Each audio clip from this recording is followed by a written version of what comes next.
Hello everyone, this is Tinkerbell here at Straight Up Yours. As promised, I've got that list, but I don't have 23 ways, but 13 ways. This is to Black Americans, how you can be a part of the solution and not part of the problem. Bear with me, guys. It might be a long, bumpy road. This is going to take me a little bit, and I may go off on a few tangents. Anyway, the first one is drop the dude. It's like, I don't care how cool you think you are, there's a time and place for everything, and more about that later on.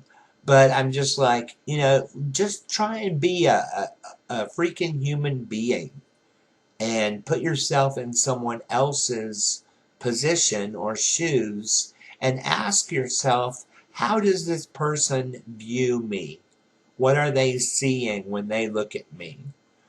Next one is lose the hoodies.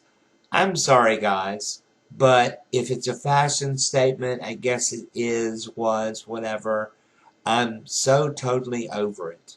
I had a friend, and I say had because I haven't spoken to her in quite a while, who happens to be a black female, and we were having a very candid conversation about race one evening and haven't spoken since. But she mentioned the fact that she and I couldn't walk down the street wearing hoodies and be perceived in the same way.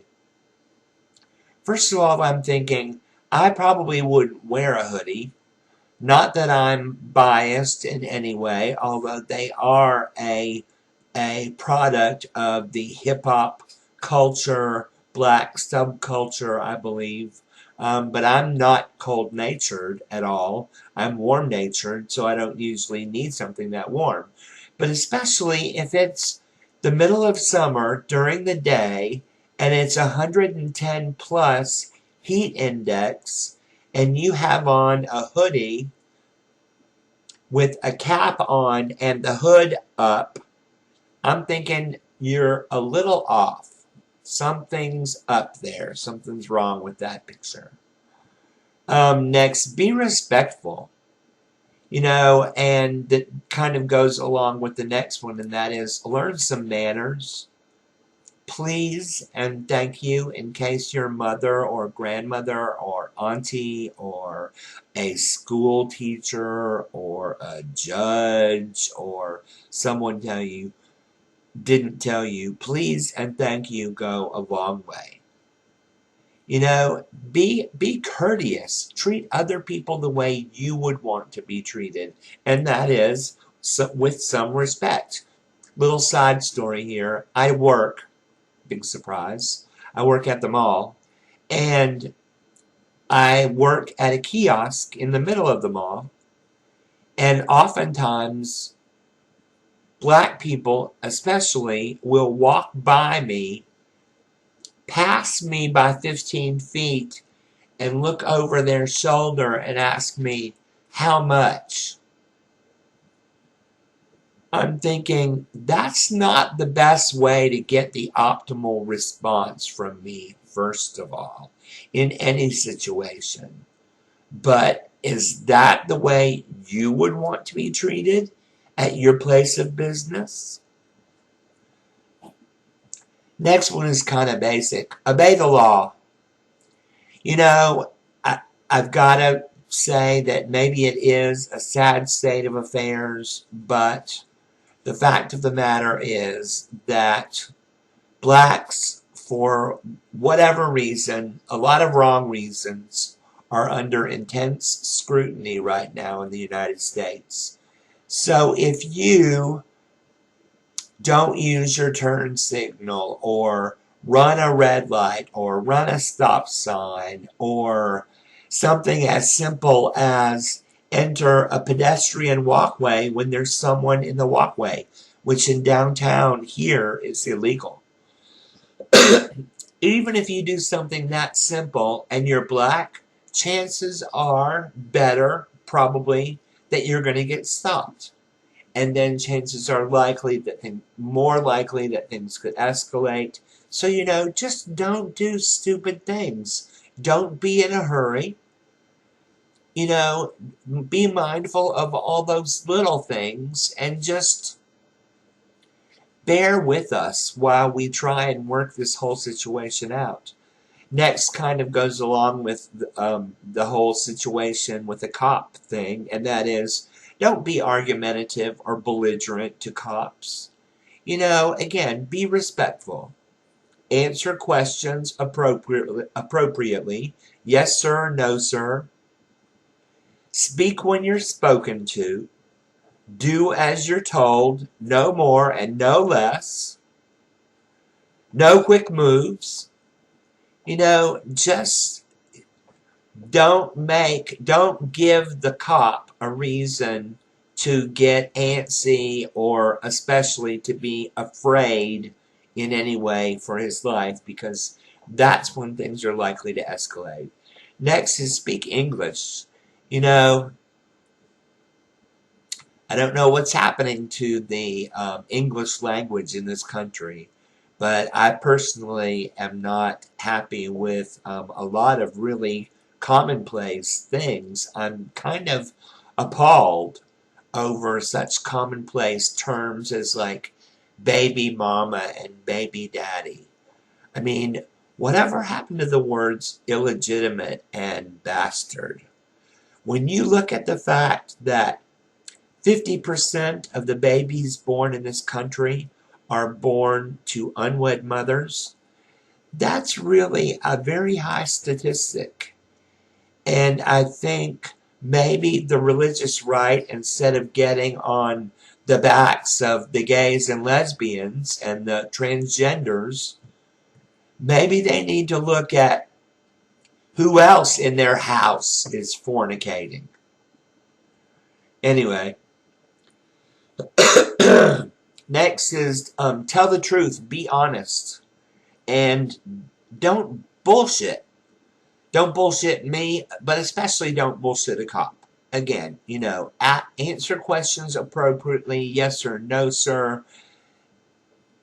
Short and sweet. Don't add too much. Don't give. You know, answer what they ask you, and listen especially, and answer the question appropriately. Next is look me in the eyes. I don't know if it's a cultural thing, but I find that waiting on black customers, oftentimes they'll talk to me and we'll have a brief conversation, but they don't look at me when they're speaking. They may look at me when I'm speaking, but then for some reason when they begin to speak, they look away. I don't think that's ever appropriate, and eye contact is always a good thing. Next is, like former Miss Alabama, who has been relieved of her TV gig, I hear, don't say shit like, you're not sorry the Dallas cops are dead, etc., and that the shooter was a martyr. I mean, and this is meant to be not meant to be a threat by any means, but I'm just saying, girl, if you were in the South and you said something like that, still living in Alabama, I wouldn't be surprised if you found a cross burning in your front yard tomorrow or whenever. I'm just saying, there are enough crazy people out there that you never know. I mean, so you can't go around saying shit like that. Just like Obama got slammed for not being sensitive enough to the situation at the Dallas cops memorial service. I believe I read something about that he wasn't sensitive enough, and he said something about, oh, there are bad cops. Well, that was not the time or the place to mention that. Next is kind of a general rant as well. Black Lives Matter group is a somewhat fanatical, dissent-inciting masquerade of an organization with the only agenda being to raise hell. I'm saying, what about some suggestions besides stop killing us? Now, I know that's very dramatic, and I don't mean to trivialize it in any way, but I'm just saying, so come up with some answers. What about, or some suggestions anyway, what about the fact that I'm sure everyone would agree that there needs to be more black cops. Now, playing the devil's advocate and the white race card here, as I bob my head, someone would no doubt say, oh, well, the process is too difficult for blacks because it's tailored for white people, and the testing process and qualification process and everything needs to be changed so that more blacks can be. Well, if you're saying that we need to dumb down the requirements that we have to be a police officer in this country, I'm saying, I don't want you on the street protecting me if I've had to make the test easier for you to pass it. I'm just saying. And you know, more about the Black Lives Matter group. What they don't realize is just like the AIDS activists in the 80s and 90s did for all of the other medical causes, what Black Lives Matter has done is shown people that you don't have to be quiet. You have a voice, whoever you are and whatever color you are. And if you find other people that feel the same way you do, you can get together and you can make a difference. Or at least you can make somebody listen to you. And I think that's what's going to happen. White America feels, if I may speak for them in general, I think that we've kept our mouths closed about too many things for too long. And it's not going to be too much longer that we're going to just stand back and let things happen to this country. Somebody's got to take the upper hand. Next is kind of back to the cop thing. Don't turn your back on a cop. One of the 23 ways in the famous video now was something about going to the bathroom in your apartment. I'm assuming the person turned and went. I mean, you don't leave the presence of a police officer until you are dismissed. And until they walk away, and then you're free to go. I mean, that makes pretty good sense to me. I don't see how you would have to just explain that to somebody. Last one is, turn on the charm, guys. Put your best face or your best foot forward. Impressions are everything. You know, it's like there's a big controversy nowadays about natural hair and people not being given jobs because of their natural hair and things like that. I mean, come on. Just look like it's been groomed or something recently. Like there's been a pick or a comb or your fingers and hopefully some shampoo maybe in the last month or so. Just make it look like you made an effort.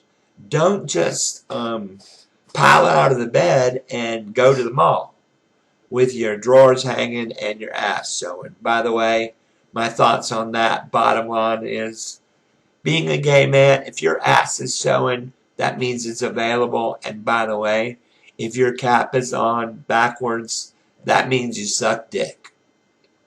Just saying, guys. That's what it means to me. So I think I'm about done now, plus I can barely speak anymore. I'm sure this is going to cause a lot of controversy, and I look forward to your comments. Take care, America, and stay tuned. Bye-bye.